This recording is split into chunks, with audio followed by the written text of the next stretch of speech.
Hey, welcome to Sound Test. My name is Brian, and on this video, we're going to do a very typical YouTube thing, and we're going to do a good old-fashioned tier list.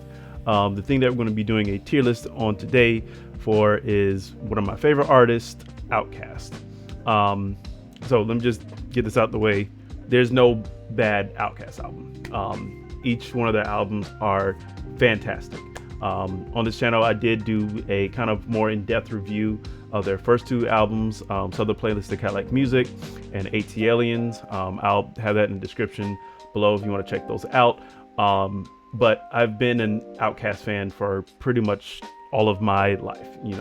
I think the first time I really got introduced to Outkast was with The Love Below and Speaker Box, but that was my first introduction to them, and as I got older I started to explore the other albums. And the coolest thing about Outkast's albums is that each one of them are very different sonically, so they sound very different in terms of the style, the lyrical content, the type of features that they had, the type of how Andre and Big Boy handled who got verses and things like that. Every album was very unique to itself.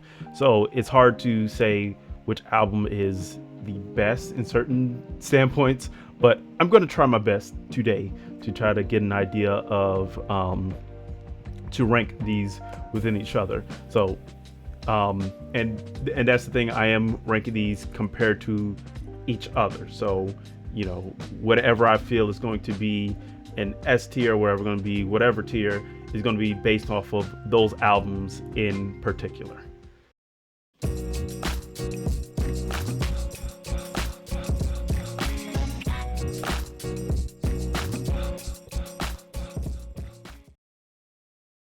Okay, so we're going to get started. We're just going to go in chronological order from the discography. So starting with their first album, Southernplayalisticadillacmuzik.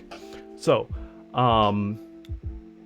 with this album, this is their first introduction to the rap game and stuff like that.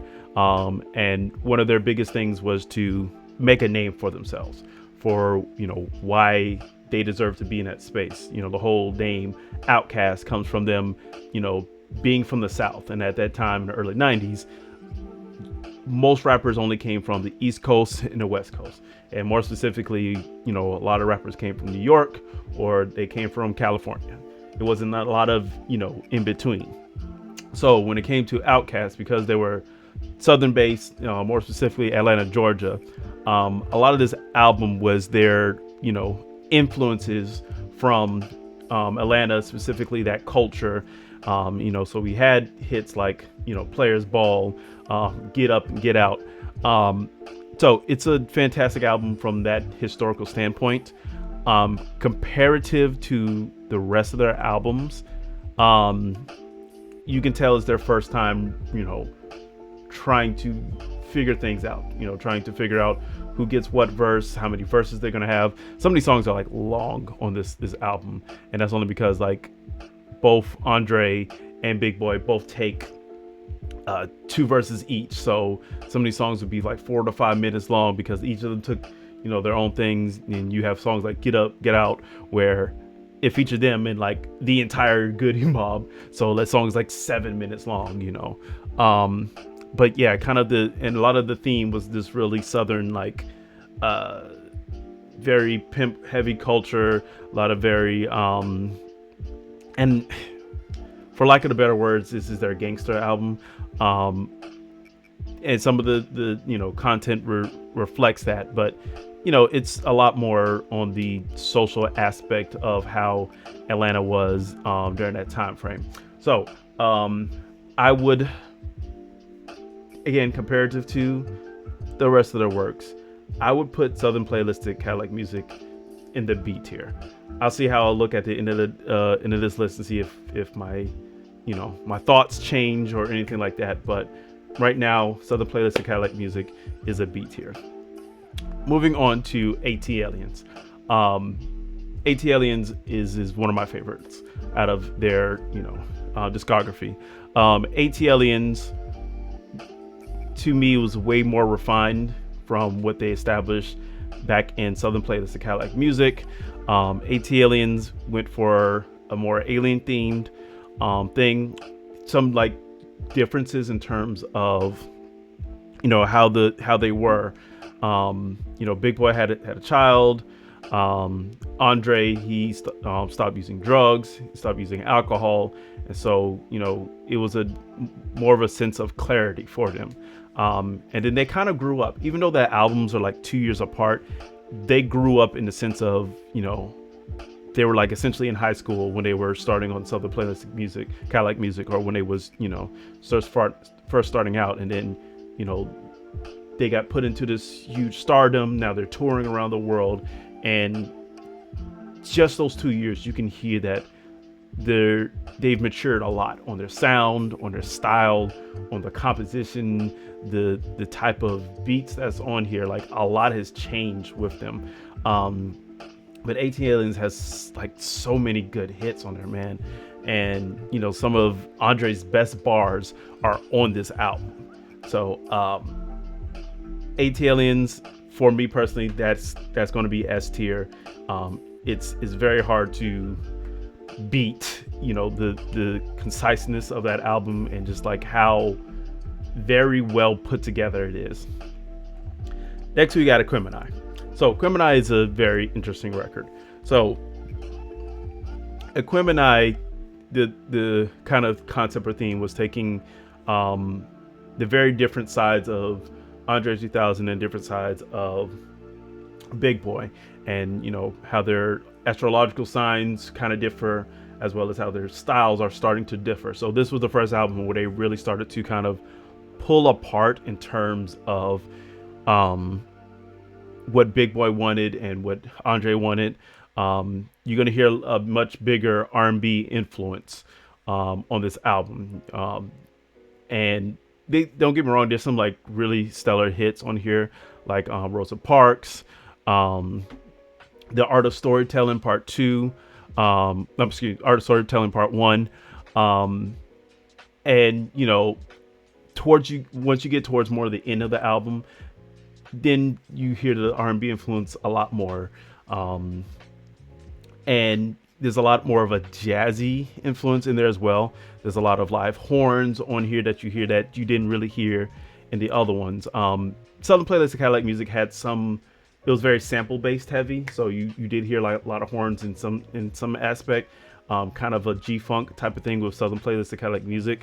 AT was more so abstract sound effects and things like that, and synthesizers. But Aquemini really kind of put down that R&B funk live music kind of style into there. With that being said, like, not every single track is a banger to me. I think it's a very well put together project, but it's not like AT where I can listen to AT top to bottom without doing any skips or anything like that. But again, you can hear them exploring and being a little bit more experimental with their sound. So right now I'm going to put Aquemini in the A tier. Okay, Stankonia. Stankonia was kind of like their big like pop moment. So the first 3 albums are very successful, especially in the rap sense. But Stankonia was the first time there was like, all right, these are like pop icons in terms of their music. So like Bombs Over Baghdad, Miss Jackson, these were like songs that were played in so many different contexts, not just in the terms of hip hop, but in just terms of like what you would hear on the radio, what you would hear in commercials, what you would hear in movies and TV shows. Like those, a lot of those tunes were just that big, With that being said, Stankonia gets really weird. Like Stankonia gets really, really weird. And Stankonia kind of went for more of a rock influence for a lot of their stuff, as well as drum and bass, which you hear, like in Bombs Over Baghdad. And as much as those specific tunes are, you know, huge, monuments to their popularity, compared to the rest of them, Stankonia probably has a lot more skips for me than the rest of them.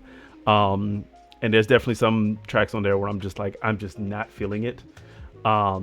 So in my eyes, Stankonia compared to everything else, it's culturally is a huge deal for them. And I love the how effortlessly they infuse a lot of those rock elements. But for me, Stankonia is going to be a C tier. All right, Speaker Box / The Love Below. So this was my first, introduction to Outkast as a kid. I was like right around second or third grade when this album came out, and Hey Ya was just insane. So like in a certain standpoint, Stankonia really set the groundwork for them to go into The Love Below and Speaker Box, and to like really take the pop rap style or whatever, and really bring it to another level. And I truly believe that these two albums together, the concept of the double album together, was such a masterpiece in so many different ways. So as I said, in Quimina, you started to see that difference between the way Andre interpreted things and the way Big Boy interpreted things. And the Speaker Box Love Below was the full culmination of, all right, we need to do two completely separate things. And for something that shouldn't work, it works so well. And this is the standpoint of Big Boy's album is just a rap album. Andre's album is more of an R&B album and is very experimental. And this album is a double-edged sword, because you get some of the best of Big Boy and you get some of the best of Andre. It took me many years. Like as a kid, I didn't appreciate The Love Below, but as I got older and those themes were a lot more, pertinent to my life as I, grew older, it made a lot more sense in terms of the sound and the style that Andre was going for. And I grew to really appreciate his album as the years went by, as I just got more mature. And this is when Andre's really flexing the vocal side of him wanting to be not just a rapper, but an artist. Him being able to sing, him being able to take these cool concepts and expand them. The whole album is idea of love in many different aspects, many different elements. And he takes, jazz influences, he takes pop influences. Obviously, he has some rap influences here and there. And it comes together in such a wildly crazy project, but such a like satisfying project when you hear like beginning to end, and it goes through all these different emotions, these different tempos, these different styles. It's fantastic. Speaker Box is just a straightforward, hard-hitting rap album, and it's great. It is some of Big Boy's best in here. The features in here, it's like the who's who at the time. Ludacris was on here. Jay-Z was on here. We have things like I said, Hey Y'all was on here. Dang, I'm blanking on the name. The Way You Move, that was another massive hit on here. And it's just great. It's just a great rap album. The double-edged sword with all this is that there's not a lot of opportunities for Andre and Big Boy to work together. So it was mostly in the singles that you kind of heard them together, but a lot of times you didn't. And that's the part that kind of sucks about this album, is that it's so good, but we don't get to see them interact with each other. We don't get to see them play off of each other a lot in this album. So with that, it's still being a masterpiece. In terms of all the other albums, it's an easy S tier, but I'm going to put it right under AT-Aliens, just on the fact that Andre and Big Boy don't really share a lot of tracks together. They share some tracks together, but it's mostly a Big Boy only project, Andre only project, and they come out together for, a handful of tracks. All right, and finally we have Idlewild. So I'm a big fan of this album. I really do like the idea of taking a more jazz influence and jazz approach to it. And there's some R&B elements in there, but obviously this album was kind of made in conjunction with the movie. But it definitely stands alone by itself. Obviously, there's some tracks on here that influence the movie and vice versa. But with Idlewild, we kind of had that same issue with Speakerbox and Love Below, in which there's a few tracks where Andre and Big Boy are together, but a lot of tracks is just Big Boy. A lot of tracks is just Andre. And, this is where you can really feel like this is like the split where it's like, all right, y'all experiment with your own stuff. You did your own album. Let's get back together, with that Outkast sound. And it didn't quite get there. I like a lot of the tracks on here, but because we don't really have that synergy between Big Boy and Dre, I think it makes it a little bit lesser of a project when it comes to Outkast itself. And don't get me wrong, it's hard to come back after something like Speakerbox and Love Below, where you essentially have this masterwork of a project, and to try to come back from that, and it didn't quite make that mark. So Idlewild, I'll definitely put that under the A tier. So yeah, I think I'm happy with this list. AT Aliens, Speakerbox and Love Below, definitely S tiers. Quimini and Idlewild, I will say Quimini is just a more put together project more than Idlewild. I'm okay with Southernplayalistic Music being a B tier. Don't get me wrong, it's a great album, but they do show their immaturity in terms of just style, sound, what they was looking for. And Stankonia, again, outside of those like really big and popular tunes, it kind of falls flat on a lot of aspects and a lot of elements. Stankonia is definitely their most experimental album, and I guess that really shows in my interpretation of them. But yeah, Outkast is such an amazing and legendary artist, group. It's hard to it's like picking the best of the best. I don't hate any of these albums, or just because I put Stankonia at the C tier doesn't mean it's a bad album. It's just comparative to their works at the time. I feel like Stankonia is the weakest of all of their projects. But yeah, if you kind of vibe with this type of content, please let me know.